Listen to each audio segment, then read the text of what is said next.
آسان درس قرآن نحمده ونصلي ونسلم على رسوله الكريم اما بعد فاعوذ بالله من الشيطان الرجيم بسم الله الرحمن الرحيم أرأيت الذي يكذب بالدين، کیا تم نے اس شخص کو دیکھا کہ جو دین کو جھٹلاتا ہے؟ وَفَذَلِكَ الَّذِي يَدُعُّ الْيَتِيمَ، پھر وہ ایسا ہے کہ جو یتیم کو دھکے دیتا ہے۔ وَلَا يَحُضُّ عَلَىٰ طَعَامِ الْمِسْكِينِ، اور مسکین کو کھانا دینے کی ترغیب نہیں دیتا۔ دین کو جھٹلانے والے کا حال اللہ تعالیٰ نے بیان کیا۔ 2 آیتیں کل ہم سماعت کر چکے تھے، آج تیسری آیت کریمہ۔ فرمایا کہ دین کو جھٹلانے والے یعنی کافر کا یہ حال ہے کہ وہ اپنے گھر والوں اور دیگر مالداروں کو اس بات کی ترغیب بھی نہیں دیتا کہ وہ مسکین کو کھانا دیں۔ اس آیت میں غور کریں تو کافروں کا مسکین کے ساتھ جو سلوک ہے وہ بیان کیا گیا۔ اسلام کی تعلیمات کو اگر آپ دیکھیں تو جو اسلام کو ماننے والے ہیں ان کو، مسلمانوں کو اللہ رب العالمین کس انداز سے مساکین کے ساتھ حسن سلوک کرنے کا قرآن کریم میں حکم ارشاد فرمایا۔ جیسے کہ قرآن کریم میں سورہ روم میں اللہ تعالیٰ نے ارشاد فرمایا فَآتِ ذَا الْقُرْبَى حَقَّهُ وَالْمِسْكِينَ وَابْنَ السَّبِيلِ، اللہ فرماتا ہے تو رشتہ دار کو اس کا حق دو، یعنی رشتہ دار کا حق ہوتا ہے، مالدار جو ہوتا ہے مالدار کے مال میں رشتہ دار کا حق ہے۔ اللہ فرماتا ہے تو رشتہ داروں کو اس کا حق دو اور مسکین کو اور مسافر کو بھی۔ فرمایا کہ ذالک خیر للذین یریدون وجہ اللہ، فرمایا یہ ان لوگوں کے لیے بہتر ہے کہ جو اللہ کی رضا چاہتے ہیں۔ وَأُولَئِكَ هُمُ الْمُفْلِحُونَ، اور فرمایا وہی لوگ کامیاب ہونے والے ہیں کہ جو اللہ کی رضا چاہتے ہیں۔ تو فرمایا کہ اور وہ اللہ کی رضا چاہنے میں مسافر کو بھی دیتے ہیں، مسکین کو بھی دیتے ہیں، رشتہ دار کو بھی دیتے ہیں۔ اللہ فرماتا ہے وہی لوگ کامیاب ہونے والے ہیں۔ ایک اور مقام پر اللہ اپنے نیک بندوں کا وصف بیان کرتے ہوئے ارشاد فرمایا کہ اللہ کے نیک بندے کون ہوتے ہیں؟ اللہ کے نیک بندے یہ کام کرتے ہیں وَيُطْعِمُونَ الطَّعَامَ عَلَىٰ حُبِّهِ مِسْكِينًا وَيَتِيمًا وَأَسِيرًا، وہ اللہ کی محبت میں مسکین اور یتیم اور قیدی کو کھانا کھلاتے ہیں۔ اب دیکھیے یہ ہے، یہ اللہ کی محبت کو چیک کرنے کا ایک انداز بتایا گیا کہ اللہ کے نیک بندے یہ کام کرتے ہیں کہ وہ اللہ کی محبت میں وہ مسکین کو بھی دیتے ہیں، وہ یتیم کو بھی کھانا دیتے ہیں، یہاں تک کہ جیل کے قیدی کو بھی وہ کھانا کھلاتے ہیں۔ اللہ فرماتے ہیں یہ کام کیوں کرتے ہیں؟ تو اگلی آیت میں بتایا کہ انما نطعمکم لوجہ اللہ لا نرید منکم جزاء ولا شکورا، اور فرمایا کہ یہ یتیم کو، مسکین کو اور قیدی کو کھانا کھلانے کے بعد پتہ ہے کیا کہتے ہیں؟ کہتے ہیں کہ ہم تمہیں خاص اللہ کی رضا کے لیے کھانا کھلاتے ہیں، ہم تم سے کوئی بدلہ نہیں چاہتے، نہ شکریہ بھی چاہتے ہیں۔ یعنی یہ ہیں اللہ کے نیک بندے۔ اور حدیث پاک میں میرے آقا علیہ الصلوۃ والسلام نے بھی دیکھیے مسکینوں سے محبت کا کیسا سبق سکھایا۔ ہماری حضرت انس رضی اللہ تعالیٰ عنہ روایت کرتے ہیں کہ نبی کریم صلی اللہ علیہ وسلم نے ارشاد فرمایا مسکین لوگ جنت میں مالداروں سے 40 برس پہلے چلے جائیں گے، 40 برس پہلے وہ جنت میں چلے جائیں گے۔ پھر میرے آقا نے فرمایا اے عائشہ رضی اللہ تعالیٰ مسکین کو خالی نہ پھیرو، اگرچہ کھجور کی کاشت ہی ہو، یعنی کھجور بھی پوری نہیں ہے، اس کا بھی ایک کاشت جو کاٹی ہوئی ہے، اگر وہ ایک کاش ہی ہے میرے آقا نے فرمایا وہی اسے دے دو، یعنی خالی نہ لوٹانا مسکین کو۔ اور آگے فرمایا اے عائشہ رضی اللہ تعالیٰ عنہ مسکینوں سے محبت کرو، انہیں قریب رکھو تاکہ اللہ کل قیامت کے دن تمہیں اپنا قریب کر دے۔ یعنی مسکینوں کو قریب کرنا، غریبوں کو قریب کرنا۔ وہ مسکین کسے کہتے ہیں؟ جس کے پاس ایک وقت کا بھی کھانے کا نہ ہو، یہ مسکین ہوتا ہے، اتنی غربت ہو اس کے پاس۔ تو فرمایا میرے آقا نے کہ انہیں قریب رکھو تاکہ اللہ قیامت میں تمہیں قریب کر دے۔ اللہ اکبر۔ لیکن جو دین کو جھٹلانے والے ہیں وہ یہ کام نہیں کرتے۔ آگے سنیے، فویل للمصلی الذین هم عن صلاتهم ساہون الذین هم یراؤون، تو ان نمازیوں کے لیے خرابی ہے جو اپنی نماز سے غافل ہیں اور وہ جو دکھاوا کرتے ہیں۔ اس آیت کریمہ میں اللہ رب العالمین نے فرمایا فویل للمصلی، تو ان نمازیوں کے لیے خرابی ہے۔ کون سے نمازی؟ فرمایا جو اپنی نماز سے غافل ہیں۔ اس سے مراد مفسرین نے اس مقام پر لکھا یہ منافقین کا ذکر کیا گیا۔ پہلے کافروں کا ذکر کیا، پھر منافقوں کا ذکر کیا کہ فرمایا منافقین جو ہیں جب یہ لوگ تنہا ہوتے ہیں تو یہ نماز پڑھتے نہیں، یعنی منافق قسم کا جو انسان ہے فرمایا وہ اس کے فرض ہونے کا اعتقاد ہی نہیں رکھتے ہیں، یعنی منافق اس کو کہتے ہیں کہ جس کے دل میں کچھ ہو زبان پر کچھ ہو، یعنی یہ منافق۔ تو فرمایا یہ نماز سے غفلت کیوں کرتے ہیں؟ نماز ایسے لوگوں کی یہ کیوں اللہ نے فرمایا کہ ان کے لیے خرابی ہے، بربادی ہے؟ تو فرمایا کہ یہ نماز ہی نہیں پڑھتے جب تنہا ہوتے ہیں، کیونکہ یہ اس کے فرض ہونے کا اعتقاد ہی یقین ہی نہیں رکھتے، اور جب وہ لوگوں کے سامنے ہوتے ہیں تو فرمایا کہ نمازی بنتے ہیں، اپنے آپ کو نمازی ظاہر کرتے ہیں، انہیں دکھانے کے لیے اٹھ بیٹھ لیتے ہیں۔ اللہ فرماتا ہے حقیقت میں یہ لوگ نماز سے غافل ہیں۔ نماز سے غافل رہنے والوں کے بارے میں ایک اور مقام پر اللہ تعالیٰ نے 16ویں پارے میں ارشاد فرمایا فَخَلَفَ مِن بَعْدِهِمْ خَلْفٌ أَضَاعُوا الصَّلَاةَ وَاتَّبَعُوا الشَّهَوَاتِ فَسَوْفَ يَلْقَوْنَ غَيًّا، فرمایا تو ان کے بعد وہ نالائق لوگ ان کی جگہ آئے کہ جنہوں نے نمازوں کو ضائع کیا اور اپنی خواہشوں کی پیروی کی، تو ان قریب فرمایا وہ جہنم کی خوفناک وادی غی سے جا ملیں گے۔ اللہ اکبر۔ اس آیت کریمہ میں بندہ غور کرے تو دو کام جو کرتا ہے، نمازوں کو ضائع کرنا، اپنی خواہشوں کی پیروی کرنا، تو فرمایا ایسے لوگوں کو ان قریب اللہ جہنم کی وادی میں ڈالے گا۔ اور ایک اور مقام پر منافقین کو کھول کر اللہ نے بیان کیا۔ اب دیکھیے یہ منافقین کے جو کردار ہے 5ویں پارے میں اس کو مزید ایک انداز سے کھولا۔ کیسے؟ فرمایا ان المنافقین یخادعون اللہ وہو خادعہم، بے شک منافق لوگ اپنے گمان میں اللہ کو دھوکہ دینا چاہتے ہیں، فریب دینا چاہتے ہیں۔ اللہ فرماتا ہے وہ انہیں غافل کر کے مارے گا۔ اللہ فرماتا ہے جو اللہ کو فریب دینا چاہتے ہیں اللہ بھی انہیں غافل کر کے مارے گا۔ اور پھر ان کے لیے کیا فرمایا کہ کیوں مارے گا؟ تو فرمایا وَإِذَا قَامُوا إِلَى الصَّلَاةِ قَامُوا كُسَالَىٰ، فرمایا کہ جب نماز کے لیے کھڑے ہوتے ہیں تو بڑے سست ہو کر۔ اب یہ دیکھیے یہ ہمارا بھی کردار اگر ہے تو اسے دور کرنے کی ضرورت ہے، یعنی نماز چاق و چوبند ہو کر، چست ہو کر، بے دلی سے نہیں، غفلت سے نہیں۔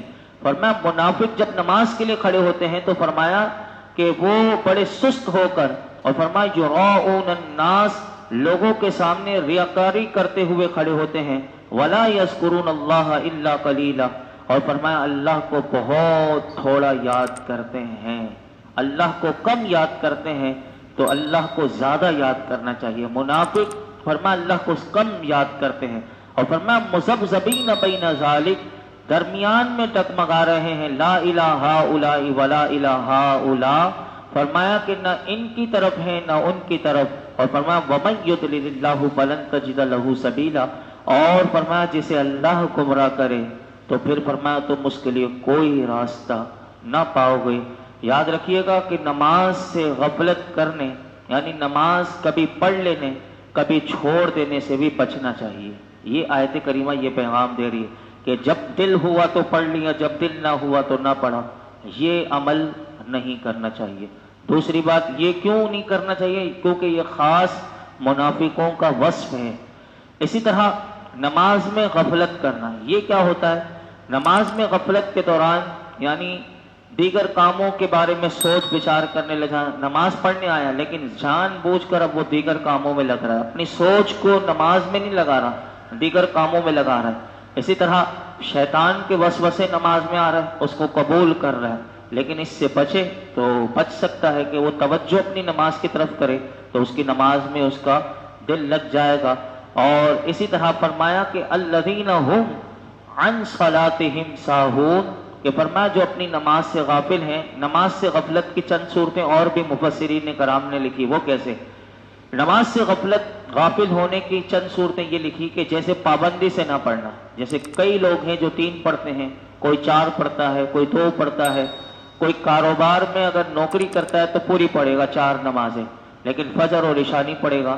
تو یہ جو پابندی سے نماز نہ پڑھنا، اسی طرح صحیح وقت پر نہ پڑھنا، فرائض واجبات نماز کے جو ہے، نماز میں کتنے فرائض ہیں پتہ ہونے چاہیے، واجبات کتنے ہیں یہ پتہ نہیں، اس کو بس ادا کر رہا ہے، بلکہ جیسے بھی نماز ہو جائے تو فرائض اور واجبات کو صحیح طریقے سے ادا نہ کرنا، یہ بھی نماز کی غفلت میں چند صورتیں میں سے آتا ہے۔ اسی طرح شرعی عذر کے بغیر باجماعت نماز نہ پڑھنا، بس بغیر جماعت کے ہی نماز پڑھ رہا، یہ بھی نماز سے غفلت میں آتا ہے۔ اسی طرح نماز کی پرواہ ہی نہ کرنا، اس کو کوئی مطلب اس کی یعنی اہمیت ہی اس کے دل میں اتنی نہ ہو کہ بس جب دل ہوا تو پڑھ لیا، تو نماز کی پرواہ نہ کرنا، یہ بھی نماز کی غفلت میں آتا ہے۔ اسی طرح تنہائی میں ہو تو نماز کا وقت بھی ہے، موقع بھی ہے اور فرصت بھی ہے، لیکن وہ پھر بھی قضا کر دیتا ہے، یہ بھی نماز کی غفلت میں آتا ہے۔ اسی طرح لوگوں کے سامنے پڑھ لینا، تنہائی میں نہ پڑھنا، یہ بھی غفلت میں آتا ہے۔ یہ سب صورتیں اس وعید میں داخل ہیں، جبکہ علماء نے یہاں پر ایک اور بات لکھی کہ شوق سے نہ پڑھنا، سمجھ بوجھ کر ادا نہ کرنا، توجہ سے نہ پڑھنا، یہ نماز سے غفلت میں داخل تو ہے، لیکن یہ اس صورت میں نہیں جاتا جو اللہ نے فرمایا نا کہ فویل للمصلین، کہ ان نمازیوں کے لیے خرابی ہے، ان نمازیوں کے لیے بربادی ہے، یہ اس وعید میں نہیں آئیں گے، لیکن غفلت ان کی بھی ہو رہی ہے، انہیں بھی اس کام سے بچنا چاہیے۔ اسی طرح فرمایا کہ الذین هم یراؤون، کہ وہ جو دکھاوا کرتے ہیں، یعنی منافقین فرائض کی ادائیگی اللہ کی رضا حاصل کرنے کے لیے نہیں بلکہ لوگوں کو دکھانے کے لیے کرتے ہیں۔ تو نماز ہو یا کوئی سا بھی عمل ہو، کسی کو دکھانے کی نیت ہونی ہی نہیں چاہیے، بلکہ اللہ کے رضا کی نیت ہونی چاہیے۔ یہاں پر یہ بات بتائی گئی کیونکہ ریاکاری سے بچنا ضروری ہے۔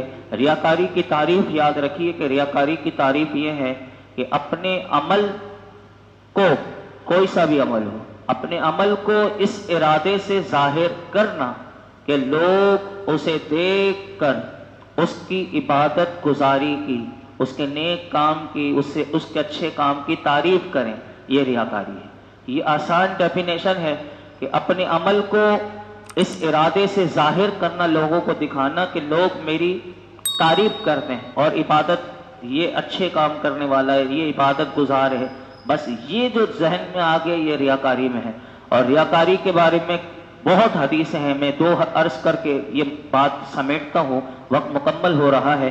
حضرت ابو سعید خدری رضی اللہ تعالیٰ عنہ فرماتے ہیں، ہم لوگ مسیح دجال کا ذکر کر رہے تھے، مسیح دجال جو قرآن نے جس کا بتایا، اللہ اکبر۔ اب آپ سنیں کہ حضرت ابو سعید خدری رضی اللہ تعالیٰ عنہ فرماتے ہیں، ہم لوگ مسیح دجال کا ذکر کر رہے تھے کہ رسول اللہ صلی اللہ علیہ وسلم تشریف لائے اور ارشاد فرمایا، میں تمہیں ایسی چیز کی خبر نہ دوں کہ جس کا مسیح دجال سے بھی زیادہ میرے نزدیک تم پر خوف ہے۔ یعنی حالانکہ یہ مسیح دجال کے بارے میں ایک اور حدیث میں نے پڑھا کہ تمام انبیاء مسیح دجال سے اپنی امت کو ڈراتے رہے، یعنی کتنا یہ خطرناک شخص ہوگا یہ جو آئے گا قرب قیامت میں۔ تو اب آپ اندازہ لگائیں کہ آپ فرماتے ہیں کہ رسول اللہ صلی اللہ علیہ وسلم تشریف لائے اور ارشاد فرمایا کہ میں تمہیں ایسی چیز کی خبر نہ دوں کہ جس کا مسیح دجال سے بھی زیادہ میرے نزدیک تم پر خوف ہے۔ تو صحابہ نے عرض کی کہ ہاں یا رسول اللہ، ضرور آپ بتائیں۔ تو حضور نے فرمایا وہ شرک خفی ہے، یعنی آدمی نماز پڑھنے کھڑا ہوتا ہے اور اس کی نظر کسی پر پڑ گئی کہ کوئی مجھے دیکھ رہا ہے، تو اس وجہ سے وہ اپنی نماز کو لمبا کر دیتا ہے۔ تو فرمایا دوسرا شخص اسے نماز پڑھتا اسے دیکھ رہا ہوتا ہے، فرمایا یہ اس مسیح دجال سے بھی زیادہ یعنی برا ہے، یعنی حضور نے فرمایا میرے نزدیک اس سے بھی زیادہ تمہارے اوپر اس کا خوف ہے۔ یعنی یہ شرک خفی ہے، یعنی اللہ کی عبادت میں کسی اور کو اس کی نیت آ گئی کہ وہ مجھے دیکھ رہا ہے تو گویا کہ اسے شامل کرنا ہے۔ اور ایک اور حدیث پاک میں سنیے کہ حضرت ابو سعید بن ابو فضالہ رضی اللہ تعالیٰ عنہ سے روایت ہے کہ رسول اللہ صلی اللہ علیہ وسلم نے ارشاد فرمایا کہ جب اللہ تبارک و تعالی تمام اولین آخرین کو اس دن میں جمع فرمائے گا کہ جس میں شک نہیں، یعنی محشر کے میدان میں، تو ایک منادی اس وقت ندا فرمائے گا کہ جس نے کوئی کام اللہ کے لیے کیا ہو اور اس میں کسی کو شریک کر لیا، وہ اپنے عمل کا ثواب اسی شریک سے طلب کرے، کیونکہ اللہ شرک سے بالکل بے نیاز ہے۔ یعنی اس محشر کے میدان میں اس بندے کی کیسی رسوائی ہوگی کہ وہ جو اللہ سے ثواب کی امید لگائے ہوئے بیٹھا ہوا ہوگا، لیکن منادی کہے گا آج تیرے لیے کچھ بھی نہیں، تو کیونکہ تو نے دنیا میں جس کے لیے کیا تھا جا، آج محشر کے میدان میں بھی اسی سے لے لے، کیونکہ اللہ شرک سے بے نیاز ہے۔ اللہ ہمیں اپنی نیتوں کو درست کرتے ہوئے فرض عبادات کی بجا آوری صحیح طور پر کرنے کی توفیق عطا فرمائے۔ آخر میں ارشاد فرمایا وَيَمْنَعُونَ الْمَاعُونَ، اور برتنے کی معمولی چیز بھی نہیں دیتے۔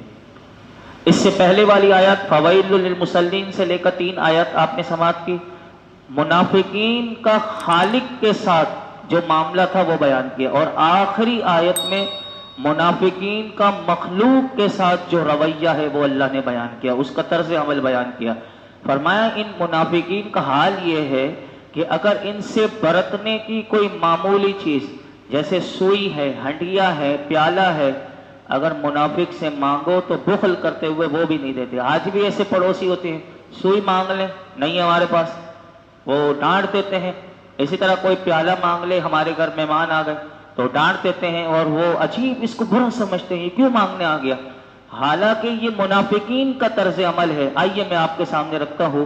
علماء فرماتے ہیں کہ مستحب یہ ہے کہ اپنے گھر میں ایسی چیزیں اپنی حاجت سے زیادہ رکھے کہ جس کی پڑوسیوں کو ضرورت ہوتی ہے، اور عاریتن یعنی تحفتن انہیں ہمیشہ دیا کرے۔ اور حدیث پاک میں میرے آقا نے کیا کمال کی بات، یعنی کیسی ہماری تعلیم ارشاد فرمائی، سنیے۔ بس یہی حدیث بیان کر کے گفتگو سمیٹتے ہیں۔ کل سورہ کوثر کا آغاز ہوگا، اللہ اکبر، کیا وہ سورہ کوثر ہے کہ جس میں دنیا اور آخرت کی بے شمار خوبیاں اللہ نے اپنے حبیب کو دی۔ کل انشاءاللہ اس کا آغاز ہوگا۔ حدیث پاک سنیے، ابن ماجہ شریف میں یہ حدیث ہے۔ ہماری ماں ام المؤمنین سیدہ عائشہ صدیقہ رضی اللہ تعالیٰ عنہ فرماتے ہیں میں نے عرض کی یا رسول اللہ کون سی چیز ہے جس کا منع کرنا حلال نہیں، یعنی کوئی مانگنے آ جائے اس کا منع کرنا حلال نہیں۔ میرے آقا علیہ الصلوۃ والسلام نے ارشاد فرمایا پانی، نمک، آگ۔ پانی، نمک، آگ۔ میں نے عرض کی یا رسول اللہ پانی تو ہم سمجھ گئے، یہ نمک اور آگ کا یہ حکم کیوں ہے، یعنی یہ کیوں نہیں منع کرنا چاہیے، اگر کوئی آ جائے یہ دینا چاہیے۔ تو میرے آقا نے ارشاد فرمایا اے حمیرہ، ہماری ماں کا نام حمیرہ بھی ہے، یعنی یہ تو حضور نے فرمایا کہ اے حمیرہ، حضرت عائشہ صدیقہ رضی اللہ تعالیٰ عنہ سے فرمایا اے حمیرہ، یعنی وہ سرخ رنگ والی، اے سرخ رنگ والی جس نے کسی کو آگ دی۔ اب دیکھیے یہ فضیلت حضور نے بتایا، جیسے گیس نہیں ہے، اب کسی نے اپنا آگ اس کو پرووائڈ کر دی تو اب وہ اپنا کھانا پکا لے۔ اب میرے آقا نے اس کی حقیقت بتائی، فرمایا جس نے کسی کو آگ دی تو اس نے گویا اسے آگ سے پکا ہوا سارا کھانا خیرات کیا، یعنی صرف اس نے آگ دی تھی لیکن اس کو برکت اللہ ثواب کتنا دے رہا ہے، فرمایا گویا کہ اس نے سارا کھانا پکا کر گویا کہ اپنے پڑوسی کو دیا، اس خیرات کرنے کا ثواب اسے مل گیا۔ اور فرمایا جس نے کسی کو نمک دیا تو میرے آقا فرماتے ہیں اس نے گویا کہ وہ سارا کھانا خیرات کیا کہ جسے اس نمک نے لذیذ بنایا۔ اور فرمایا جس نے کسی مسلمان کو ایک گھونٹ پانی وہاں پلایا جہاں پانی عام ملتا ہو تو میرے آقا نے فرمایا اس نے گویا کہ غلام آزاد کیا۔ اور جس نے کسی مسلمان کو وہاں پانی کا ایک گھونٹ پلایا جہاں پانی ہے ہی نہیں تو حضور فرماتے ہیں اس نے گویا کہ اس کو زندگی، نئی زندگی دے دی، اسے نئی زندگی بخش دی۔ تو دیکھیے یہ کتنے بظاہر چھوٹے سے کام ہیں لیکن اس پر اجر و ثواب دیکھیں کتنا زیادہ ہے۔ اللہ یہ کام کرنے کی ہمیں توفیق عطا فرمائے۔ اور فرمایا منافقین جو ہیں یہ کام کبھی نہیں کرتے۔ منافقین کا معاملہ رب سے بھی عجیب ہے اور مخلوق سے بھی، یعنی مانگنے کی برتنے کی معمولی چیز بھی وہ نہیں دیتے۔ تو یہ منافقت کا بیج، اس منافقت سے اللہ کی پناہ مانگنی چاہیے۔ ہم اللہ سے دعا کرتے ہیں اللہ ہمیں قرآن و سنت کا نور عطا فرمائے۔ الحمدللہ رب العالمین، والصلاۃ والسلام علی سید الانبیاء والمرسلین وعلی آلہ واصحابہ اجمعین۔ اللہ پاک جو کو سنا اس میں کوئی غلطی کوتاہی ہو معاف فرما، اپنی بارگاہ میں قبول فرما، قرآن حکیم کا نور اور اس کا فیضان نصیب فرما۔ آج تک جتنے دعائیں کی ہیں آئندہ کریں گے، پروردگار عالم ہماری تمام دعاؤں کو قبول فرما۔ ایک مرتبہ سورہ فاتحہ، 3 مرتبہ سورہ اخلاص پڑھ لیجئے۔ آج 18 ذو الحجہ ہے۔ امیر المؤمنین داماد رسول سیدنا عثمان غنی رضی اللہ تعالیٰ عنہ کی بارگاہ میں پیش کرنے کی نیت سے کہ اللہ ہمیں عثمان غنی رضی اللہ تعالیٰ عنہ کا فیضان نصیب فرمائے، ان کے اخلاق کا صدقہ اللہ ہمیں ان کے اخلاق میں سے حصہ عطا فرمائے، ان کی محبت کا صدقہ اللہ ہمیں ان کی محبت عطا فرمائے۔ اللہ نے انہیں جو پاکیزہ مال دیا، اللہ ہمیں بھی پاکیزہ اور مال عطا بھی فرمائے، اور وہ جذبہ بھی عطا فرمائے کہ جو آپ اللہ کی راہ میں دیا کرتے تھے، اور میرے آقا خوش ہو کر فرمایا کرتے تھے، اور اتنا خوش ہوتے تھے کہ حضور انہیں اتنی دعائیں دیتے تھے۔ اللہ ایسا ہی کرم ہم پر حضرت عثمان غنی کے صدقے حضور کی نگاہ کرم اللہ ہمیں نصیب فرمائے۔